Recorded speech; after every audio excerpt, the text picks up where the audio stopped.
آموزش فرم 3 تگوک سامچنگ. از حالت چوبی 90 درجه به سمت چپ میچرخیم. تکنیک آراماکی. آبچاگی دوبانجیرگی دست راست بعد دست چپ روی نشست آبکوبی. چرخش از راست انجام تکنیک آراماکی. پای راست جلو دست راست آبچاگی با پای چپ دوبانجیرگی ابتدا دست چپ سپس دست راست. به سمت جلو میچرخیم با دست راست تکنیک آنسونال موکچیگی و آبسوگی پای چپ. یک قدم رو به جلو حرکت میکنیم و تکنیک با دست و پای مخالف انجام داده میشه. پای عقب رو به سمت چپ حرکت میدیم. دیتکوبی هانسونال مونتونماکی. چپ رو کمی جلوتر قرار میدیم و با دست راست مونتونجیرگی رو اجرا میکنیم. پای چپ ثابت با پای راست چرخش انجام میدیم و تکنیک رو مجدد با دست و پای مخالف انجام میدیم. رو به جلو میچرخیم با دست راست تکنیک مونتونماکی و با دست چپ و پای راست حرکت بعدی رو انجام میدیم. پای راست رو ثابت نگه می‌داریم. 270 درجه از پشت میچرخیم. تکنیک آراماکی و آبچگی دوبانجیرگی دقیقاً مشابه قسمت اول فرم. چرخش از سمت راست 180 درجه.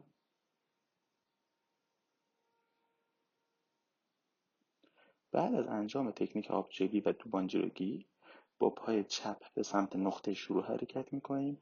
آراماکی مونتانجیرگی همزمان روی نشست آبچگی. یک قدم جلو حرکت میکنیم. تکنیک رو مجدد تکرار میکنیم و آبچگی و تکرار مجدد آراماکی مونتونجیرگی. دوباره تکنیک تکرار میشه. در آخرین حرکت روی مونتونجیرگی کیاب هم انجام میشه. خط انتهای فرم رو از روبرو مشاهده میکنید.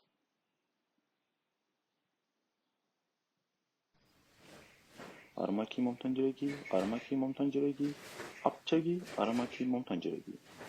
مجدد آبچگی، آراماکی مونتونجیرگی. خط آخر فرم در از آراماکی مونتونجیرگی رو 4 دفعه انجام میدیم. 2 دفعه بدون آبچگی و 2 دفعه با آبچگی. فرم رو با سرعت استاندارد مشاهده میکنید.